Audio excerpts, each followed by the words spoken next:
Pinagpalang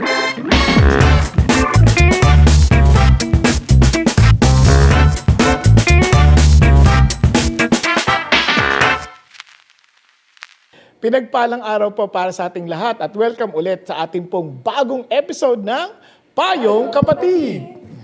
Mental Health Awareness Month pa rin po tayo today and i-discuss natin ang one of the most common concerns. Ano ito? Ang depression. Bago tayo magpatuloy, nais naming magbigay ng maingat na paalala sa ating mga viewers. Kasi ang episode po na ito at maging sa mga susunod pang episodes ay medyo sensitibong usapin. Tungkol po kasi ito sa depression tulad ng nabanggit po ni Kuya Erwin. At yung depression minsan ay umaabot pa sa isang bagay na ayaw nating, alam mo, kung isipin at kung maaari, huwag mangyari. Ayun po ang pagtitiwakal. Kaya po alam naming mabigat ang mga paksang ito. Kaya hinihikayat namin kayo na manood ng may pag-iingat, lalo na po kung kayo ay may pinagdadaanan sa kasalukuyan. Yan. Sa katunayan nga nakakabahala ng ating numbers or ating mga data surveys ngayon because over 1 million Filipino people ay merong depression or depressive order. So, meron din sa ating mga kabataan na 1 out of 10 Filipino na nagsasuffer ng depression. Kaya dapat talagang talakayin natin kung paano makakatulong, paano to may isasangguni, no? Kung ano bang mga dapat, sino bang dapat puntahan, ano bang dapat gawin when it comes to that. Nakaka-depress nga yun, wala si Kuya Berwin eh. Oo. Pero buti na lang, nandito ulit si Ate Pepper. Praise God. At least parang si Berwin nagkabuhok. Nagkabangs. Nagkabangs. At saka hindi depressed. Pero Kuya Berwin, nami-miss ka namin. Ha? Daya-daya mo. Hindi ko alam kung nagsap ka ngayon, siguro nagsiswimming ka. Good luck, Kuya Berwin. Habang kami nadidepress dito, ikaw naman dyan, nagpapakasaya.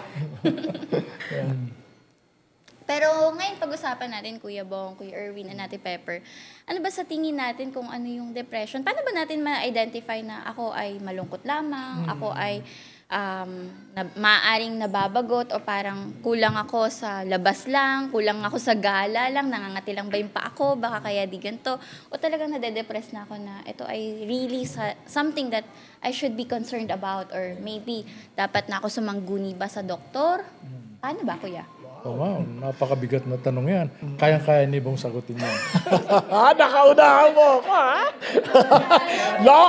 Ano ko yun? Script ko yun eh. Anyway, pasensya na ginapagaan namin to. Actually, warning din ng Panginoong Hesus to nung sa Luke 21:34. Sabi nga, be careful or your hearts will be weighed down with carousing, drunkenness, and the anxieties of life. And that day will close on you suddenly like a trap. Di ba? Kaya malaking babala yon. Now, ano ba yung talaga yung depression? Actually, ang lawak-lawak niya. As I was researching, there were several meanings ng depression. For example, depression literally means being pressed down to a lower position. As in a footprint. Yung depression can also refer to a state of decline and reduced activity. Ang tawag naman dyan ay economic depression. Diba? Yung depression sometimes is a result of emotional heaviness. Yung bang weights the heart down. Katulad ng sinasabi ni Apostle Paul, yung Greek word niya is bareo, which means pressed or weighed down to describe the immense emotional pressure and severe hardship that he and Timothy suffered at the hands of those who opposed Christ. Now, biro na, experience nila na Paul yun, ha? At saka ni Timothy. Kaya sabi ni Paul sa 2 Corinthians 1:8-9, we do not want you to be uninformed, brothers and sisters, about the troubles we experienced in the province of Asia. We were under great pressure, far beyond our ability to endure, so that we despaired of life itself. Indeed, we felt we had received the sentence of death. That's a form of depression.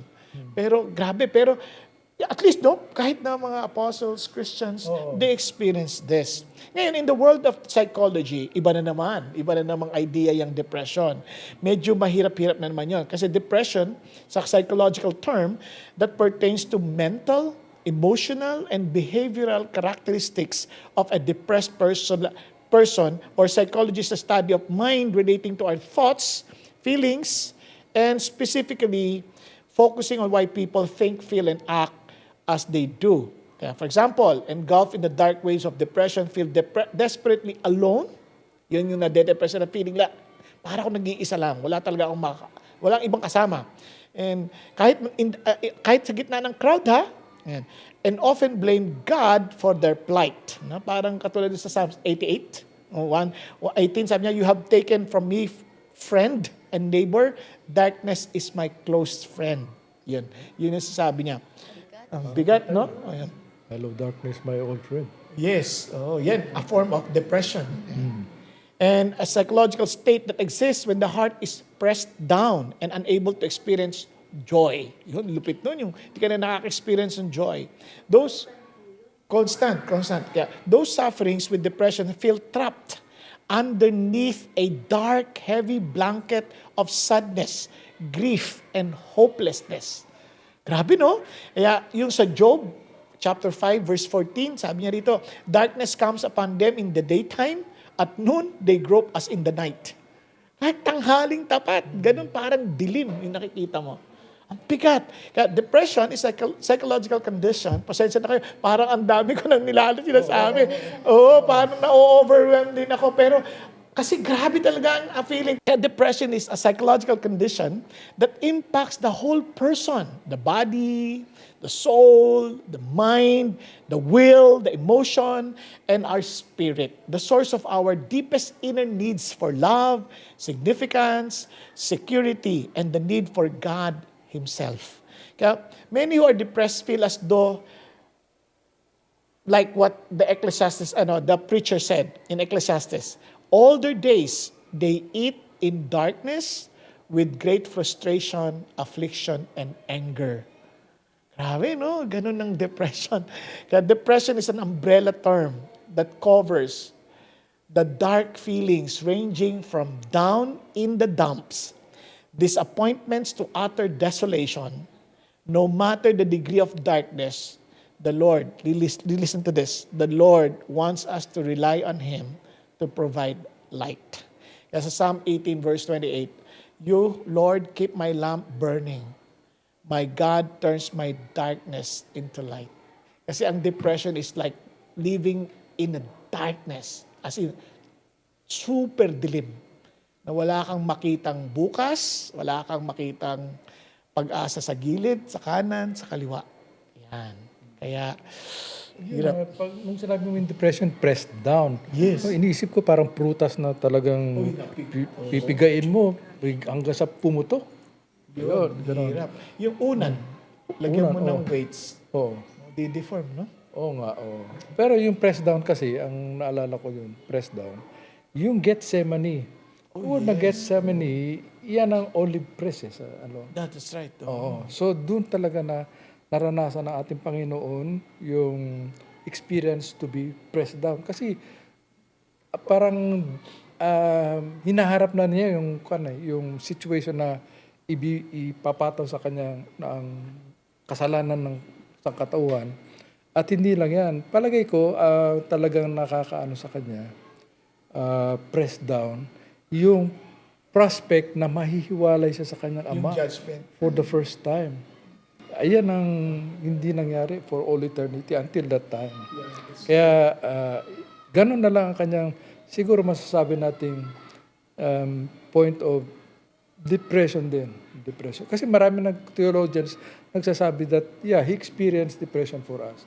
Nung inisip niya na darating yung panahon na maghiwalay sila ng kanyang ama. Mahirap yun. Kaya sabi ni Jesus dun, I'm deeply sorrowed to the point of death. Oh, yun. Depression. Yun. Talagang depressed na depressed. depression. Pero So, lahat. imagine even si Jesus naka-experience nun, no? Yes, oo. Ano pa kaya tayo? Siya nga, may pinadalang mga anghel sa anak. To minister. To minister to him. Oh. Wow. Pero kayo, Ate Pepper, ano para sa inyo yung depression? Sa akin, yun, yung matinding lungkot siguro. Tapos yung hindi mo na alam kung saan yung way palabas. Ganon. Pero I praise God na hindi pa ako dumating sa point na ganon. Pero somehow, siguro nung part nung, syempre, kasi nga, nung story ko, di ba, life story ko, na nagkaroon ako ng 2 relationship na nagkaroon ako ng anak. So parang for me, that can also be called as depression for me kasi yung iniisip mo na buo yung pamilya, hindi nangyari. Yung dream mo, parang ganon. Pero Kuya Bong, I praise God na yung nandun na rin ako sa point na kinikilala ko na si Lord, na natulungan talaga ako ng Word of God. Kaya talagang mahalaga yung may spiritual Kasi siya nag-provide alignment. ng exit eh. Yes po. Siya ang light. Amen, amen. Amen. Pero ang tanong ko po is, kung si Jesus, is that only an emotion or a constant feeling na masasabi natin based on the category and definition? Kasi parang ang depression na na-establish nating definition is a constant feeling of series of emotion, di ba? Pero was Jesus constantly felt na ganon? Hindi naman for the duration of his ministry. Kasi during the duration, ang goal lang naman niya is really to leave his disciples, to make disciples of all nations. Yun ang goal niya. Siguro attorney, para maliwanagan tayo. Para maliwanagan tayo. Kasi may different types of depression. Meron tinatawag na situational depression lang. Meaning, yung painful situation presses the heart down for a period of time. So, hindi naman yung talagang mataagalan, no? Yan. Meron naman tinatawag na chemical depression and can occur when the body, as in chemistry, does not function properly. Kaya nagpapagamot yung iba. Kasi isa sa mga dahilan, kahit sa mga Pilipino, very recently, ang hilig magpaputi. Ayaw magpa-araw. Yung araw, pag di ka nang-aarawan, hindi nakakakos yan ng depression. Nagkakaroon ng chemical imbalance sa katawan. Kaya kahit ako personally, pagka medyo nalulungkot ako, kasi nagpapa-araw ako, naapektuhan ako. Kaya nung pandemic, ang daming na-depress kasi hindi naaarawan. Hindi lumalabas. Oo, hindi lumalabas. Kaya importante yun. Kaya, Pag naarawan ka, lumalabas ka. opo, kasi anak-araw ako eh. Hindi. Wala.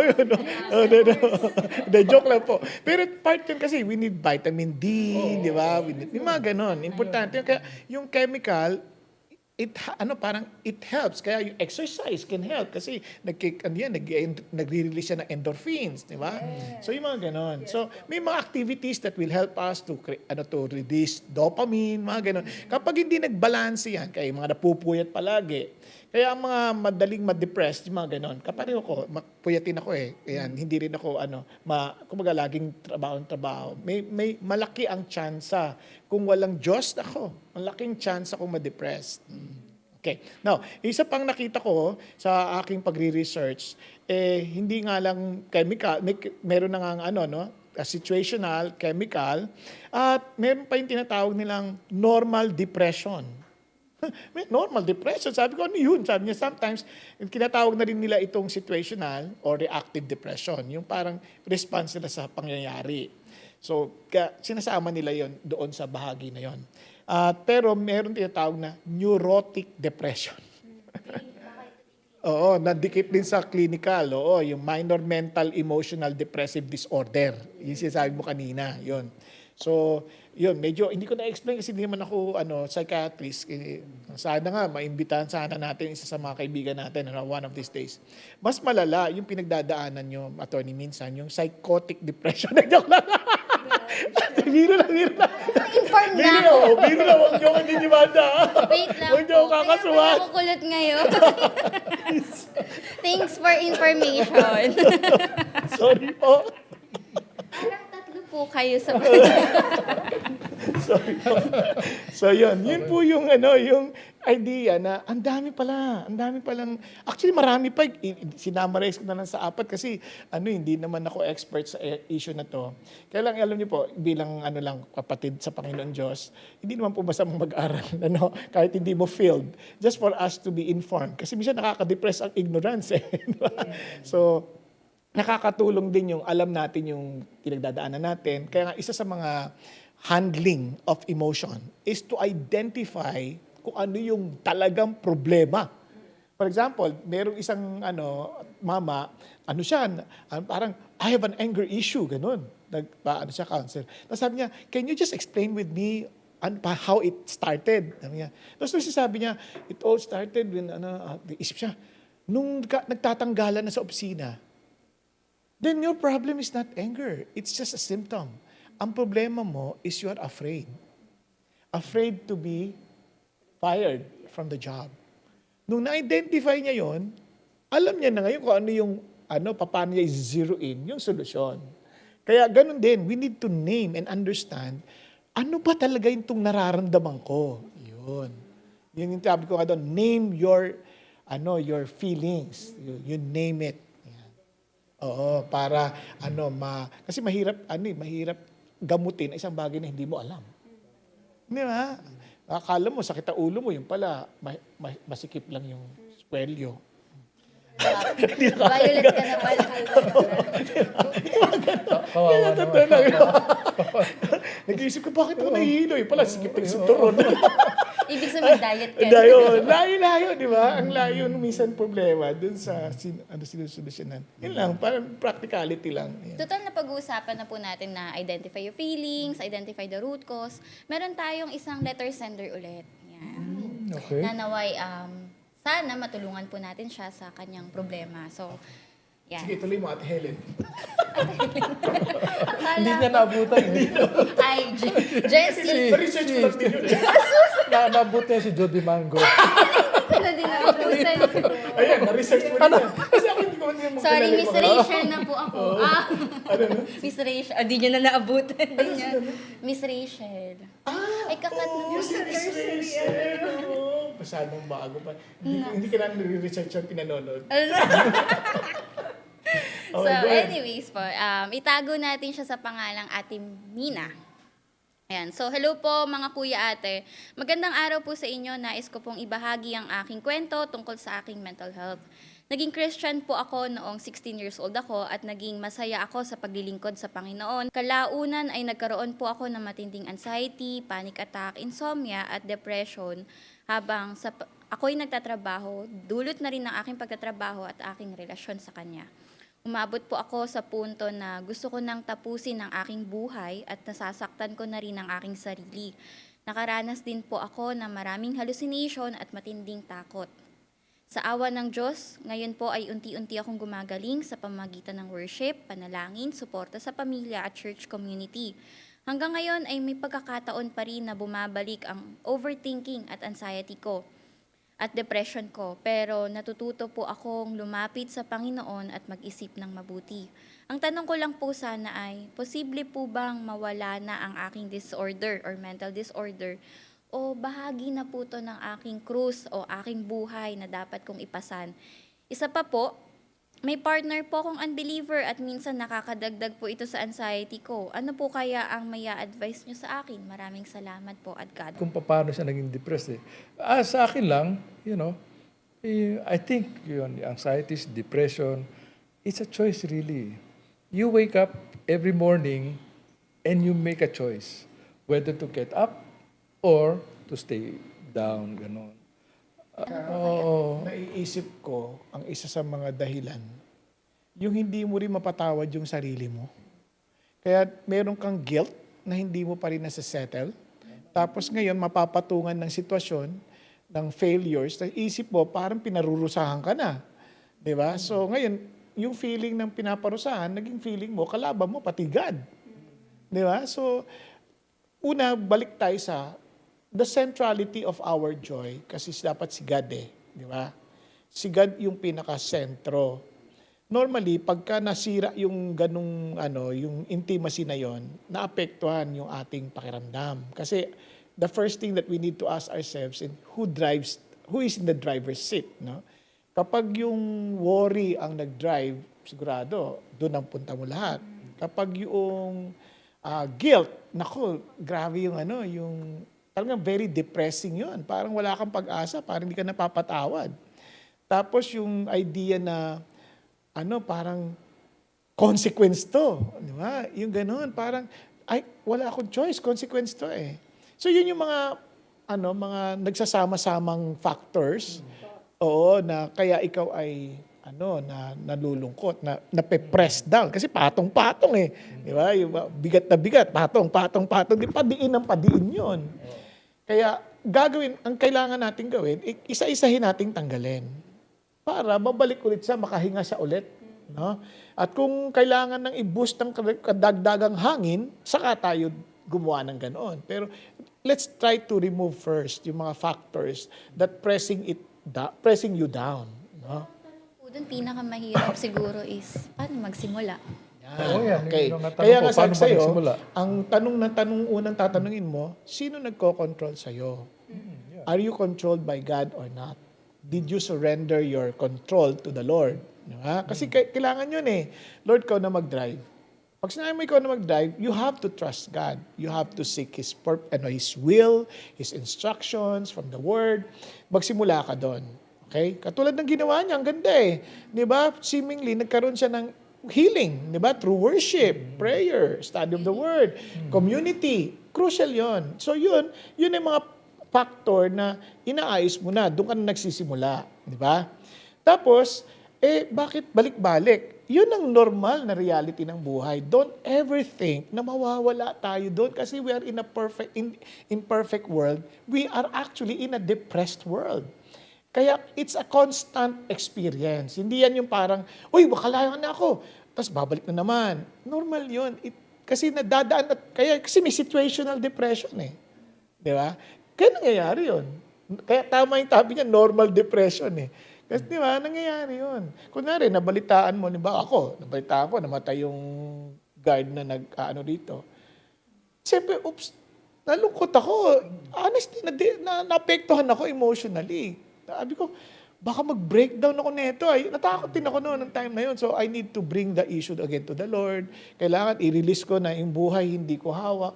Ang pinaka-guilt ko kasi, yung hinatid niya pa ako eh.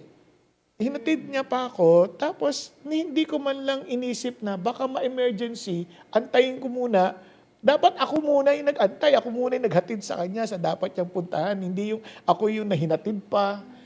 Pas to protect me, siya yung, di ba? Parang, to me, kaya I need to deal with my guilt. Yung regrets na how I wish I did this.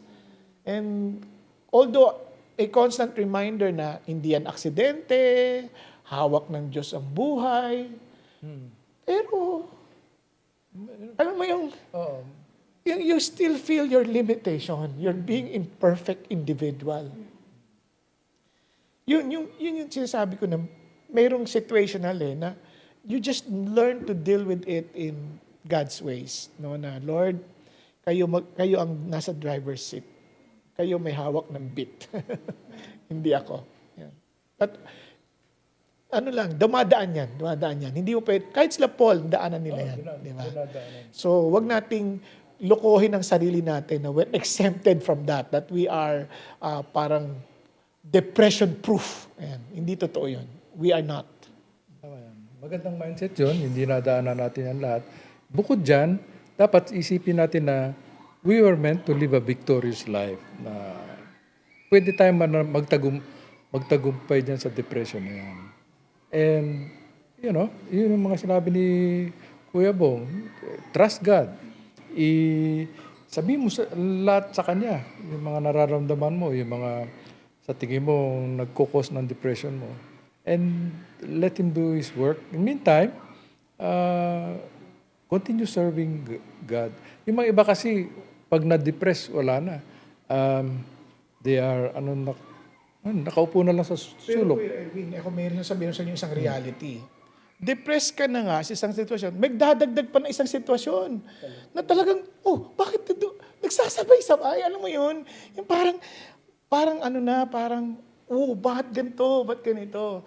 Nagkakasabay-sabay. So, kung hindi mo alam dalin sa Diyos, at talaga ibalik sa Kanya yung minibela, magagalit ka sa mundo. Magagalit ka sa lahat ng nangyayari. Kaya ikaw din, hindi ka rin maintindihan ba't nangyayari din sa'yo. Parang sobra ka naman, parang OA ka naman. Hindi mo rin naman yung pinagdadaanan mo. Parang gano'n, di ba? So, if you only knew, parang sana alam mo lang, parang gano'n. Kaya ang hirap, maniwala kayo sa akin. Kaya maganda yung my partner, mga prayer partner. Kaya ako we're discussing this, and at present, I'm also experiencing this. Kaya hindi ako exempted sa inyo. Kaya I can express to you how I'm dealing with it also in prayer, in worship, in expressing what I feel inside. Hindi ko siya tinatago. Yun. I don't want to pretend. Ayan, hindi ako ganun. Kaya doon mo makikita yung yung reality na nangyayari pala to, di ba? Kaya si Jesus, he was not pretending, saying na, hindi ako nalulungkot. Sabi niya, please stay with me. I am sorrowful in the point of death. Yan. Di ba? Kaya, yung mga disciples, ito yung magpakiramdam. Ang hirap. Bigla ba naman natulog? Kailang depressed ka, tapos natulog. Di dapat nandyan man lang sila. Yung ma-feel mo lang na nandyan sila. Biglang wala. As if wala silang lahat. Diba? Parang, dead ba lahat? Patay. Ano nangyari sa akin? Ba't parang ako nag-iisa rito? Parang yung inaasahan mo, biglang nawala. Yun na. Kaya, ang dating mo talaga, takbo ka kay God. Ngayon, kung iniisip mo, marirelease ka agad. Momentarily, yes, pero balik ka na naman ulit until you will be released totally in a sense at until again, another situation will come in. Basta ang mahalaga, let Jesus drive. Let Him be in control. Huwag mong labanan yung sitwasyon. Submit. Before we discuss po yung kung if depression is a sin, kasi madami also magtatanong yan. Nabanggit niyo po, Kuya Bong, na si Jesus, na-feel niya din yung mga, yung depressive moments, nabanggit niyo even you. Kayo po ba, Kuya Erwin, Ate Pepper, were you able to have experience na, ito yung moment ko na parang nung patong-patong na, at saka, how did you cope up dun sa depression? And siguro si Kuya Bong na parang di niya pa na-share paano siya nag-cope up dun sa depressive moment niya. Ako siguro yung time na-experience ko din po yun na when you question your self-worth already. And I believe yun din yung nangyari kay ano yun? Ate Mina. Kay Ate Mina. Pero it's because also of, maybe she was and still is conforming to the pattern of this world. So parang sa akin, ganun din yung nangyari sa akin. Instead of, alam ko na yung nagiging problem ko, still, nagiging choice ko pa rin na patungan pa ng isang problema. So parang ako, sabi ko sa sarili ko din nun, sabi ko, di ba sabi, do not conform to the pattern of this world, but be transformed in the renewing of your mind. So part of it also is you trying to do your part on how to be a daughter of God. So how to be a godly woman as well. So you have to have, para you form also standards for yourself on how to be a woman of God. And then, hindi na rin mapatungan, parang nagkakaroon ka ng boundaries and limitations when choosing your path. Parang ganun yung sa akin. Kasi na ano ko rin yun, sabi ko, okay, minsan kasalanan ko na rin eh. Ganun siya. So parang ako din ang naglalagay, self-inflicted din ang depression mo sa sarili mo. For me, ganun din, may part din po na ganun. Kasi may choices din tayo eh. Wherein we put ourselves in a situation na mas pinapalala ko yung sitwasyon ko. So, ganun po yung nangyari din sa akin. Clear to you po na siguro kaya ako, kumbaga parang the breaking point nung nakita mo na, I'm choosing the wrong decisions kasi I'm conforming to the patterns and pleasures of this world. Pero nung nalaman ko na, may Jesus pala, anak pala ako ng Diyos, dapat di pala ako sasabay. So that's the breaking point po sa inyo. Yeah, so parang identifying also yung earthly things versus eternal treasures. Parang yun yung sa akin. Kasi, living here on earth, talagang ang daming we are living in the parang ito yung modern hell po natin 'di ba? So ang dami talagang temptations, ang daming magsasabi sa iyo na okay lang to na ginagawa mo, but it's wrong. It's not biblical. Parang hindi naman tayo about perfection Pero knowing na and you're actively seeking the Lord or the word of God, yun yung magbabalik sa iyo dun sa, ito yung gusto sa akin ni Lord. Kasi it's not about our human pleasure. It's about pursuing holiness. Yun yung gusto natin dapat lagi na nilalagay natin sa mind natin. Yun. Thank you, Ate Pepper. Ikaw, Kuya Erwin. Ako na? Hindi. Parang di-depress na. Huwag naman. Masaya dapat tayo. Masaya tayo. Oo. With joy of the Lord. Oo. Parang mga actors and actresses din yan. Laughing on the outside, weeping on the inside. Mga ganyan, mga nasa theater. Anyway, Kanya-kanyang, I think we develop our own coping mechanisms to, para ma-deal natin depression. Sa akin, I experience extreme loneliness and most of the time I'm alone and nararamdaman ko na parang abandoned ako. Tatawagan ko yung mga kaibigan ko, wala. So, fortunately, wala pa akong asawa noon, but nandun lang ako. How do I deal with depression? That's the point where I develop my love for the arts, music and arts, gano'n. Kaya in-encourage ko yung mga tao, if they, kunyari, play the guitar, the piano, musical instruments, continue to do so. Kasi kung minsan dun mo na ilalabas yung mga yung sad thoughts mo.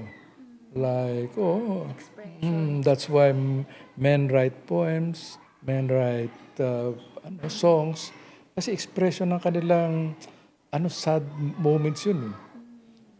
So, doon ako, one of my coping mechanisms. Of course, bago ang lahat dyan, Jesus Christ. But I have to thank Him because He gave me this interest and opportunity and talent to be able to, channel my depressive thoughts into something creative. Ganun.